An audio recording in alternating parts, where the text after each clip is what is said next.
Hello bachcho, let's read the question. The question says directions in the question. Two statements are given as statement 1 and statement 2. Mark the correct choice as option 1.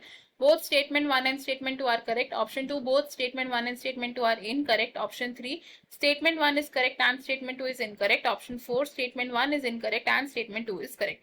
Statement 1, leaflets are present on a common axis in palmately compound leaves. Statement 2, in racemose inflorescence the main axis terminates in a flower. First statement में कहा गया है कि पाल्मेटली compound leaf में जो leaflets होते हैं वो एक कॉमन एक्सिस पर प्रेजेंट होते हैं, एंड सेकंड स्टेटमेंट में कहा गया कि रेसिमोज इन्फ्लोरेसेंस में जो मेन एक्सिस है वो एक फ्लावर में टर्मिनेट होती है। इस क्वेश्चन में अगर हम बात करें की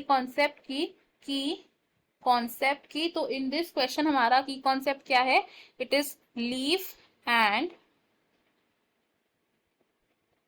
इनफ्लोरेसेंस। तो लीफ होता है हमारे प्लांट का फोटोसिंथेटिक पार्ट एंड इनफ्लोरेसेंस क्या होता है? It is the arrangement of flowers on the floral axis. सबसे पहले अगर हम बात करें हमारी फर्स्ट स्टेटमेंट की रिगार्डिंग द लीफ, तो लीफ होती है दो तरीके की, सिंपल लीफ एंड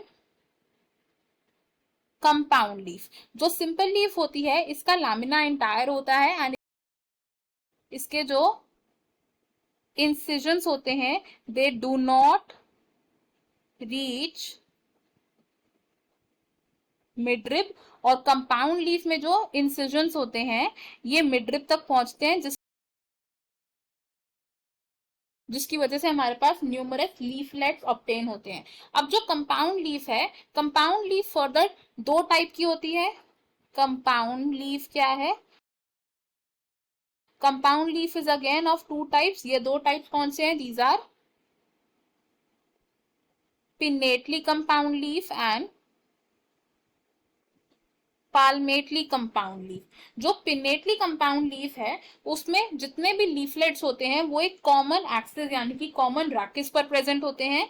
जो लीफलेट्स हैं they are on the common axis, जिसे हम रैक्सिस भी कहते हैं। और इस तरीके की लीफ को अगर हम डायग्रामेटिकली रिप्रेजेंट करें तो वो किस तरीके से बनती है? Somewhat like this.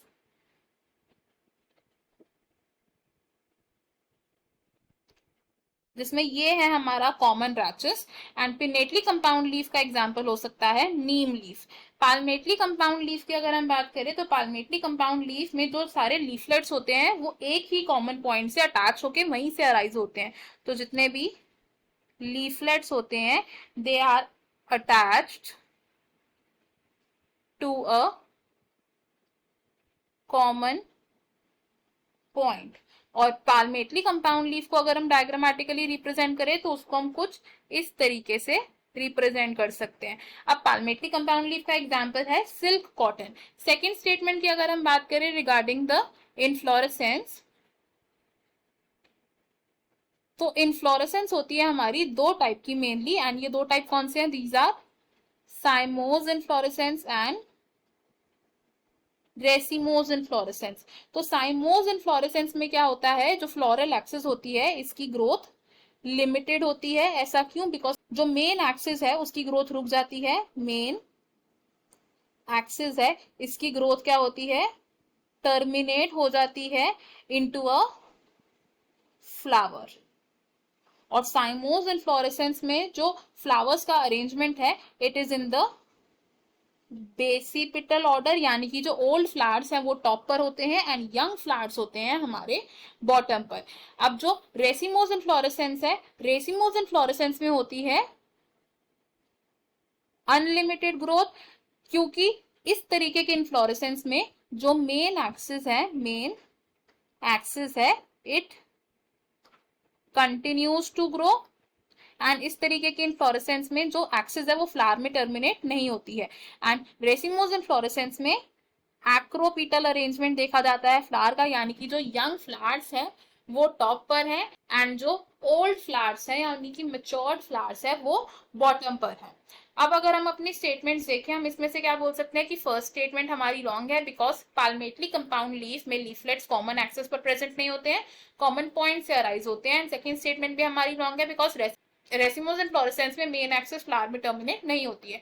हमारा करेक्ट आंसर हो जाएगा option 2, option 1, option 3 and option 4 हो जाएंगे रॉन्ग। इस क्वेश्चन में हमारा final answer option 2। I hope you have understood it. Best of luck. Thank you.